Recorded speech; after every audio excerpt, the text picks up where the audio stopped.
ड्रामे की next episode में आप लोग देखेंगे कि किस तरह से सलार खुद को बहुत ही बेबस और लाचार महसूस कर रहा है।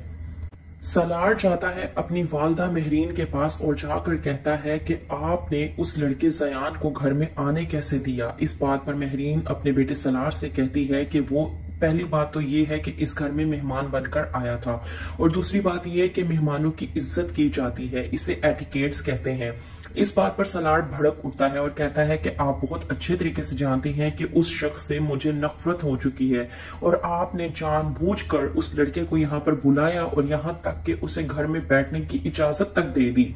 इस बात पर सितारा भी भड़क उठती है और कहती है महरीन से कि इन्हीं एटिकेट्स के चक्कर में चाहे आपका बेटा सलार उस जयान का कत्ल कर दे, लेकिन आपको इस चीज की कोई परवाह नहीं है।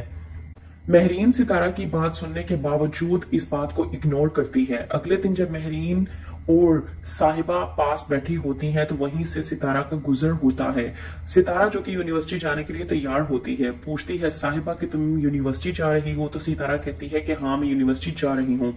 साहिबा उससे पूछती है कि तुमने ब्रेकफास्ट कर लिया। इस बात पर सितारा साहिबा से जब कहती है कि नहीं मैंने नहीं खाया, मैं बाहर से खा लूंगी, तो इस बात पर साहिबा सितारा से कहती है कि तुम्हें इस तरह भूखे पेट नहीं जाना चाहिए। ये बात सुनने के बाद महरीन को बेहद गुस्सा आता है, यहाँ तक कि वो साहिबा पर भी गुस्सा हो जाती है। जाने लगती है जब सितारा सलार के साथ वहीं पर जब साहिबा महरीन से कहती है कि इसका मतलब तो साफ है कि डैड बिल्कुल ठीक कहते हैं कि सिर्फ आप की वजह से ये लोग डाइनिंग टेबल पर खाना नहीं खाते। महरीन जिससे कुछ भी बर्दाश्त नहीं होता वो साहिबा से कहती है कि ये लोग डाइनिंग टेबल पर बैठकर खाना खाएं या फिर अपने कमरे में छुपकर खाना खाएं, आखिरकार खाते तो वो हमारी कमाई का ही है। ये बात सुनने के बाद सलार की तो जैसे पैरों तले से जमीन निकल जाती है। उसे बहुत ज्यादा बेबसी और लाचारगी महसूस होती है। वो सोच भी नहीं सकता था कि उसकी माँ उसकी बीवी को खाने पर भी तंजोताना कर सकती है। वहीं पर दूसरी तरफ कासिम जिसने ठान ली है कि वो निम्मी से पूरी तरह से बदला लेकर रहेगा, मिलता है वो एहतशाम से और कहता है कि मेरी दादी ने रिश्ता मांगा था लेकिन तुम्हारी वालदा ने इनकार कर दिया। इस बात पर एहतशाम कहता है कि मैं कुछ भी नहीं कर सकता। कासिम जो उसने पिक्चर्स निम्मी की एडिट की होती हैं वो एहतशाम को दिखाता है और कहता है कि ये पिक्चर्स देखो। एहतशाम कहता है कासिम से कि निम्मी की ये तस्वीरें तुम्हारे पास कहां से आईं। इस बात पर कासिम एहतशाम से कहता है कि जाहिर सी बात है ये तस्वीरें निम्मी ने मुझे खुद भेजी हैं।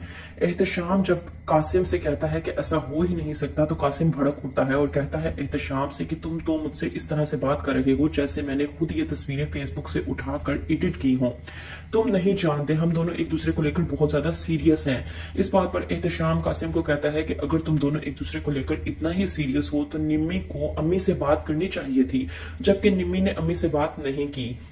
कासिम कहता है एहतशाम से कि यही वजह तो है कि मैंने तुम्हें अपने पास बुलाया है ताकि तुम हमारी मदद कर सको। वहीं पर दूसरी तरफ सलार जो कि सितारा को यूनिवर्सिटी छोड़ने के बाद बहुत ही ज्यादा परेशानी के आलम में अपनी नानी के पास जाता है। उसकी नानी आकर पूछती है सलार से कि आखिरकार ऐसी भी क्या वजह है कि तुम मुझे इतने ज्यादा परेशान नजर आ रहे हो। कहता है सलार कि मुझे आज अपने आप पे ही शर्मिंदगी महसूस हो रही है कि जिसको अपनी बीवी बनाने की खातिर मैंने करोड़ों रुपए की जायदाद तक लुटा दी, आज उसी को खाली पेट भूखा पेट मैं यूनिवर्सिटी छोड़कर आ रहा हूं। कहती है नानी कि आखिरकार ऐसी भी क्या वजह हो गई। तो कहता है सलार कि आपकी बेटी महरीन ने मेरी बीवी को खाने पर तंजो ताना किए हैं।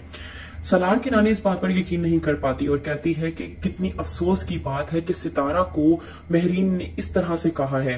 कहता है सलार कि मैं समझ नहीं पा रहा कि मैं आखिरकार ऐसा क्या करूं। नानी कहती है कि तुम तो आखिरकार उसे जिद में लेकर आए थे, तो तुम क्यों इतना पछता रहे हो।